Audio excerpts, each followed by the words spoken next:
Box bersama saya Krisania Soehartanto dan berikut kami sampaikan kabar dari dalam negeri untuk Anda.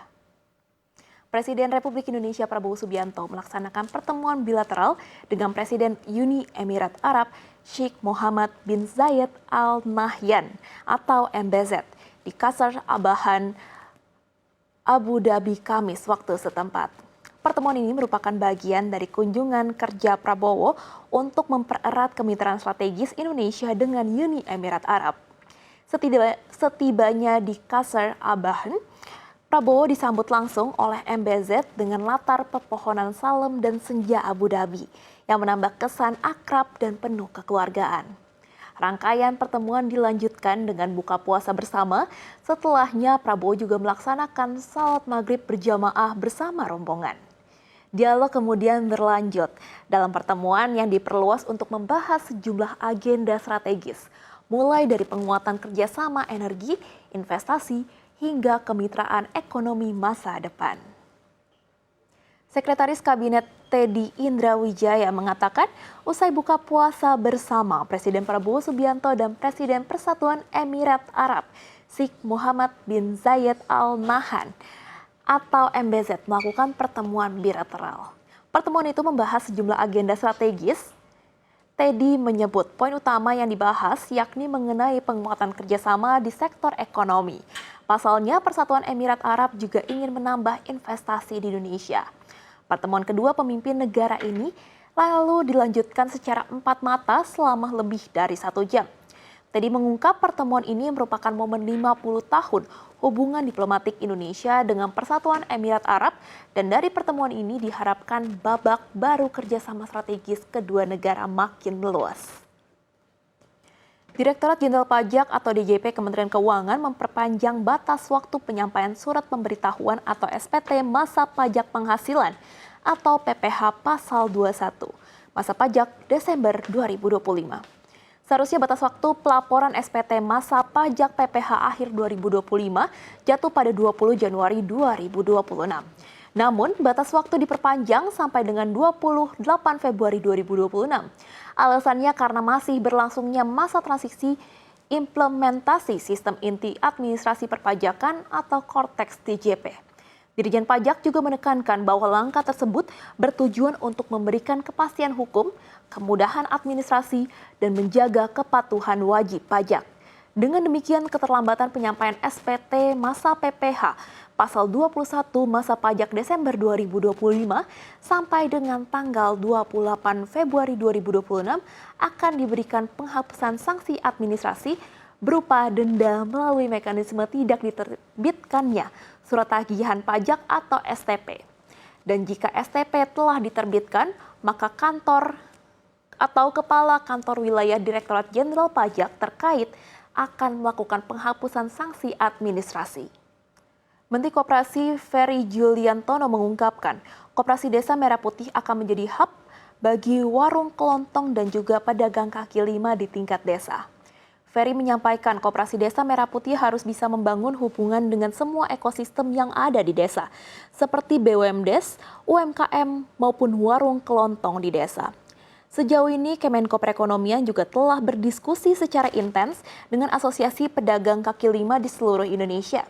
Rencananya, Koperasi Desa Merah Putih akan menjual barang ke warung atau kepada anggota Asosiasi Pedagang Kaki Lima dengan harga yang relatif lebih terjangkau bagi masyarakat.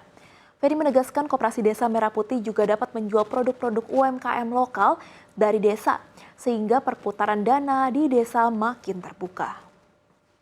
Menteri Perdagangan Budi Santoso memastikan Koperasi Desa Merah Putih dapat berkolaborasi dengan retail modern seperti Alfamart dan Indomaret.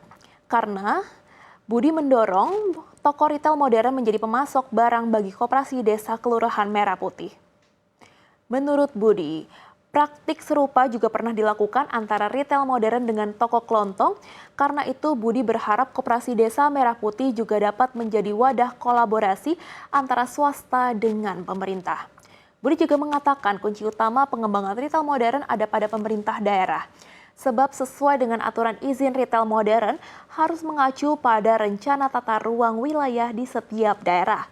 Sehingga Budi berharap Pemda bisa lebih bijak membagi porsi antara retail modern dan koperasi demi kemakmuran warga lokal.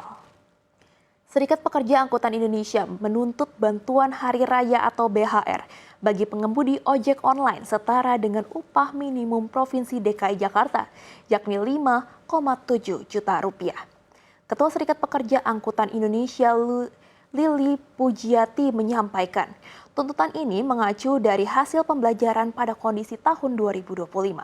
Saat itu THR ojol diubah menjadi BHR. Meskipun tidak semua pengemudi ojol mendapatkan insentif BHR ini. Menurut Lili, pihaknya sudah menyampaikan kepada Kementerian Ketenagakerjaan kalau terdapat pengemudi yang berpenghasilan 93 juta rupiah, tetapi hanya mendapatkan BHR sebesar Rp50.000. Besaran BHR tersebut juga cukup banyak diraih oleh para mitra pengemudi.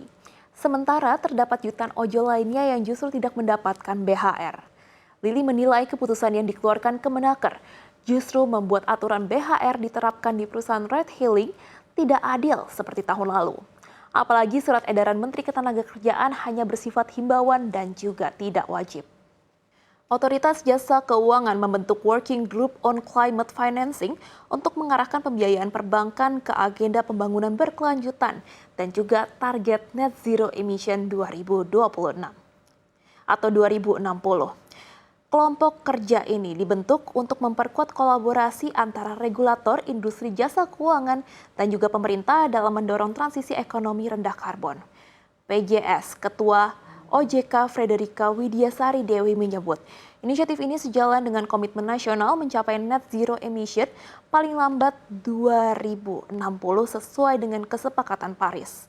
OJK sebelumnya telah menerbitkan berbagai regulasi termasuk integrasi risiko iklim dalam tata kelola dan manajemen risiko bank, serta meluncurkan taksonomi keuangan berkelanjutan 3.0. Kepala Eksekutif Pengawas Perbankan, Dian Ediana Rae, menegaskan kebijakan sustainable finance kini terintegrasi dalam kerangka prudensial perbankan. OJK juga memperkenalkan Climate Risk and Banking Resilience Assessment untuk mengukur eksposur risiko iklim dan memastikan arah pembiayaan selaras dengan transisi nasional. Badan Pengelola Investasi Daya Anagata Nusantara atau BPI Danantara memastikan akan menetapkan pemenang tender proyek Waste to Energy atau sampah menjadi listrik tahap pertama untuk 2 kota yakni Denpasar, Bali, dan Bekasi dalam waktu dekat. Kedua kota tersebut merupakan bagian dari 4 kota di mana proyek Waste to Energy akan dibangun. 4 kota tersebut adalah Bekasi, Denpasar, Yogyakarta, dan juga Bogor. Direktur Investment Danantara, Investment Management, Fadli Rahman mengatakan, pihaknya menargetkan pengumuman mitra terpilih untuk Denpasar dan Bekasi dapat diselesaikan pada Maret 2026. Sementara itu, untuk 2 lokasi berikutnya, yakni Bogor dan Yogyakarta, proses penetapan mitra ditargetkan rampung pada pekan kedua Maret, sekitar 11 hingga 13 Maret 2026. Sementara itu, penandatanganan resmi untuk pemenang keempat tender tersebut rencananya akan dilakukan pada pekan kedua Maret oleh CEO BPI Danantara Rosan Roslani.